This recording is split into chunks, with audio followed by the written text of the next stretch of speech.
मां सती का आत्म बलिदान और शिव का क्रोध। प्राचीन काल में जब दक्ष प्रजापति ने एक विशाल यज्ञ का आयोजन किया, उन्होंने जानबूझकर अपने दामाद भगवान शिव को आमंत्रित नहीं किया। माता सती, जो भगवान शिव की अर्धांगिनी थीं और दक्ष की पुत्री भी थीं, बिना बुलाए पिता के यज्ञ में चली गईं। वहां उन्हें अपमानित किया गया और उनके पति शिव का भी तिरस्कार हुआ। अपमान और पीड़ा से व्यथित होकर सती ने यज्ञ की अग्नि में स्वयं को समर्पित कर आत्म बलिदान कर दिया। जैसे ही यह समाचार कैलाश पहुंचा, भगवान शिव ने अपने क्रोध में सृष्टि को कंपा दिया। उन्होंने सती के जले हुए शरीर को कंधे पर उठाया और विकराल तांडव में लीन हो गए। ब्रह्मांड की रक्षा हेतु भगवान विष्णु ने अपने सुदर्शन चक्र से सती के शरीर के टुकड़े कर दिए। जहां जहां वे गिरे, वहां वहां शक्तिपीठों की स्थापना हुई। इन्हीं शक्तिपीठों में से एक है गुह्येश्वरी मंदिर, जहां देवी का गुह्य गर्भस्थान या योनि अंग गिरा था। इसीलिए यह मंदिर तंत्र विद्या, दिव्यता और देवी की सृजनात्मक शक्ति का अत्यंत रहस्यमय स्थल माना गया है। गुह्येश्वरी शक्तिपीठ का उद्गम और तांत्रिक महत्व। काठमांडू, नेपाल में बागमती नदी के तट पर स्थित गुह्येश्वरी मंदिर का उल्लेख पुराणों और तंत्र ग्रंथों में विशेष रूप से मिलता है। गुह्य शब्द का अर्थ होता है रहस्यमय और अंतरंग, और ईश्वरी का अर्थ देवी या शक्ति है। इस मंदिर का स्थान गूढ़, गुप्त और अत्यंत शक्तिशाली माना जाता है, क्योंकि यहाँ मां सती की योनि गिरी थी, जो जीवन की उत्पत्ति का स्रोत है।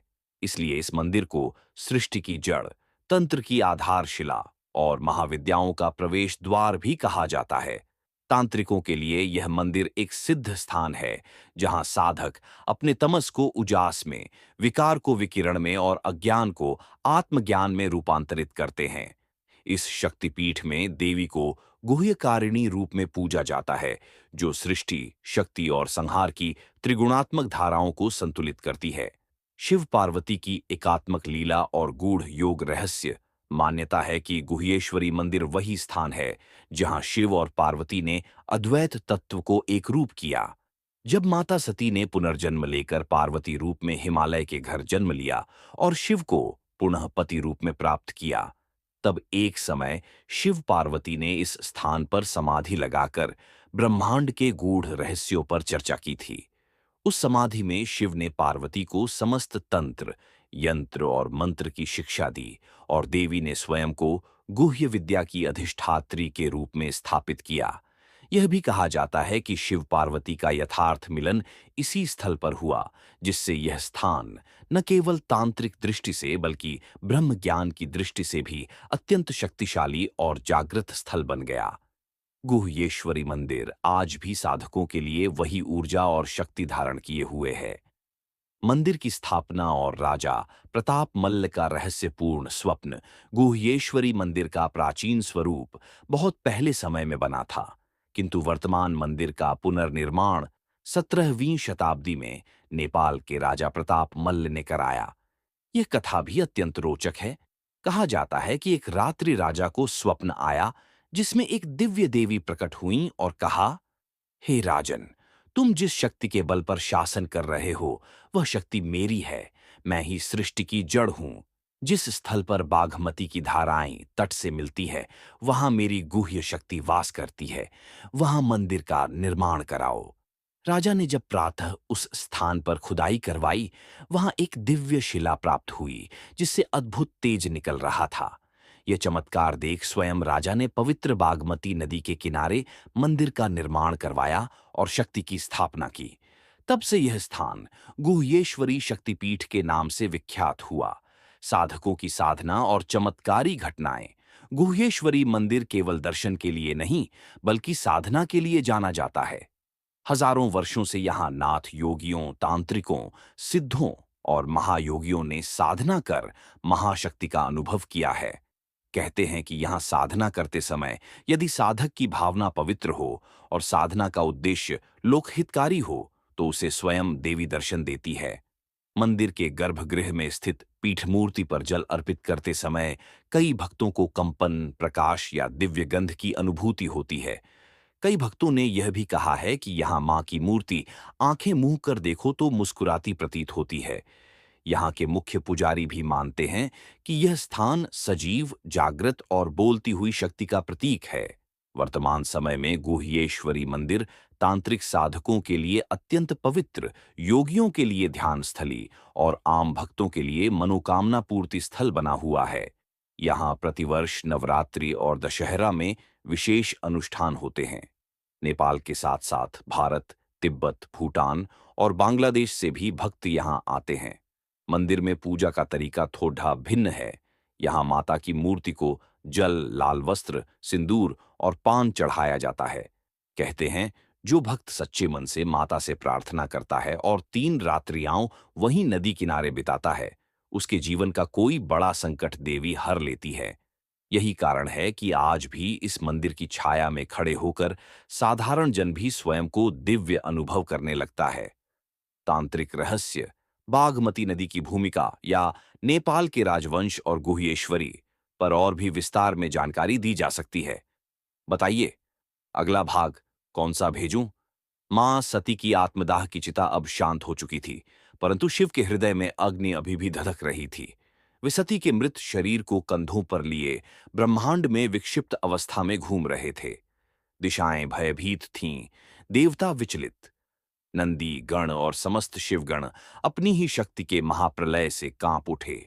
यही वह क्षण था जब ब्रह्मा, विष्णु और समस्त देवताओं ने माता शक्ति से प्रार्थना की कि वे शिव को इस शोक और भ्रम से बाहर निकालें, अन्यथा त्रिलोक का संतुलन बिगड़ जाएगा। भगवान विष्णु ने अपने सुदर्शन चक्र से मां सती के शरीर को विभाजित करना प्रारंभ किया। जहां जहां सती के अंग गिरे, वहां वहां शक्तिपीठों की स्थापना हुई। जब मां सती की जंघा, गुहिया अंग, धरती पर गिरी, वह स्थान आज गुह्येश्वरी शक्तिपीठ के रूप में जाना जाता है। यह स्थान न सिर्फ आध्यात्मिक रूप से पवित्र है, बल्कि तांत्रिक साधना और गुप्त ऊर्जा के केंद्र के रूप में भी जाना जाता है। परंतु यह पीठ सामान्य नहीं थी। जैसे ही सती का यह अति गोपनीय अंग पृथ्वी पर गिरा, वहां से एक रहस्यमयी ज्योति प्रकट हुई। यह ज्योति न तो अग्नि की थी, न प्रकाश की। यह चेतना की ऊर्जा थी, एक ऐसी ऊर्जा जो जीवन और मृत्यु के पार का मार्ग दिखाती थी। इसी स्थान पर मां शक्ति ने स्वयं को गुह्य ईश्वरी, यानी गुप्त रहस्यों की अधिष्ठात्री देवी के रूप में प्रकट किया। शिव, जो अब भी भ्रम में विचरण कर रहे थे, जैसे ही इस भूमि के समीप पहुंचे, उनकी गति धीमी पड़ गई, मानो कोई अदृश्य शक्ति उन्हें पुकार रही हो। उन्होंने उस ज्योति के सामने आकर ध्यानस्थ अवस्था में आंखें मूंद लीं और वर्षों तक समाधि में लीन रहे। माना जाता है कि शिव की उस समाधि के दौरान ही इस स्थल की ऊर्जा तीव्रतर होती चली गई और यह पीठ तंत्र, साधना और मोक्ष का प्रमुख द्वार बन गया। इस रहस्यपूर्ण स्थान पर देवी की मूर्ति आज भी साधारण आंखों से नहीं, श्रद्धा और साधना से ही दिखाई देती है। यह स्थल भक्तों को उनके भीतर के रहस्यों से जोड़ता है, उनकी अंतः चेतना, उनकी आत्मा और ब्रह्म से एकाकार की यात्रा। गुह्येश्वरी शक्तिपीठ अब वह स्थल बन चुका था जहां शक्ति की सबसे गोपनीय चेतना वास करती थी। शिव की समाधि और सती के अंग के पतन ने इस स्थान को अत्यंत जागृत और सिद्ध बना दिया। पर यह जागृति सिर्फ सामान्य भक्ति से नहीं, गूढ़ साधना से जुड़ी थी और यहीं से प्रारंभ हुई मंदिर की स्थापना की रहस्यमयी गाथा। एक प्राचीन कथा के अनुसार, जब शिव ने इस भूमि पर ध्यान खोलकर पहली बार अपने नेत्रों से देवी शक्ति की ज्योति को देखा, तब उन्होंने वहां उपस्थित सिद्ध योगियों को संकेत दिया, यह स्थल केवल शक्ति की उपासना का नहीं, आत्मा के रहस्यों को खोलने का द्वार है। यहाँ मंदिर नहीं, साधना पीठ बनेगा। एक ऐसा स्थान जहां देवी स्वयं साधकों को साधना में मार्गदर्शन देंगी। समय बीता। नेपाल के राजा गुणकामदेव ने स्वप्न में एक दिव्य स्त्री को देखा, जो उन्हें काठमांडू के उत्तर पूर्व दिशा में एक जलाशय के समीप बुला रही थी। वह स्त्री कहती है, मैं वह शक्ति हूं जो तुम्हारे ही भीतर छिपी है। मेरी जंघा इस भूमि पर गिरी है। वहां एक ज्योति अब भी प्रतीक्षा कर रही है कि कोई भक्त उसे जागृत करे। जाओ, उस स्थान पर मंदिर बनाओ, पर ध्यान रहे, वहां आडंबर नहीं, श्रद्धा और मौन की शक्ति होनी चाहिए। राजा गुणकामदेव जब जागे तो उन्होंने उसी स्थान पर खुदाई करवाई जहां आज गुह्येश्वरी मंदिर स्थित है। पवित्र बागमती नदी के किनारे। खुदाई के दौरान वहां एक रहस्यमयी शिला निकली, जिसे छूते ही साधक बेहोश हो जाते थे। पुजारियों ने समझा, यही देवी का प्रतीक है। उस स्थान पर बिना विशेष शिल्पकारी के एक सरल परंतु अत्यंत ऊर्जावान मंदिर का निर्माण हुआ, जो केवल श्रद्धा और साधना के लिए खुला। पर यहाँ की सबसे अनूठी बात यह थी कि इस मंदिर में पूजा विधि सामान्य मंदिरों जैसी नहीं थी। यहाँ तंत्र पूजा, नवरात्रि की रात्रिकालीन साधनाएं और गुप्त मंत्रों का जाप होता था। यहाँ शिव और शक्ति दोनों को साथ साथ पूजा जाता था, लेकिन शिव को काल भैरव के रूप में और शक्ति को गुह्येश्वरी रूप में माना जाता है कि तिब्बती, नेपाली, बंगाली और ओडिशा के तांत्रिक यहाँ आते थे और महामाया, कालिका, भैरवी व त्रिपुर सुंदरी की साधनाएं करते थे। इस स्थान को गुप्त त्रिकपीठ भी कहा गया, क्योंकि यहाँ त्रिक साधना, इच्छा, ज्ञान और क्रिया की सबसे उच्च अवस्था प्राप्त की जा सकती थी। यह मंदिर आज भी आम लोगों को बहुत सादगी से दिखता है, पर भीतर से यह अत्यंत ऊर्जावान और चेतना प्रधान स्थल है। इसकी प्रतिष्ठा इतनी प्राचीन है कि स्वयं आदि शंकराचार्य ने भी यहाँ ध्यान लगाकर शक्ति को प्रणाम किया था। गुह्येश्वरी शक्तिपीठ केवल एक भौतिक स्थल नहीं था, बल्कि वह स्थान बन गया था जहां साधक स्वयं को खोकर शक्ति में विलीन हो जाते थे।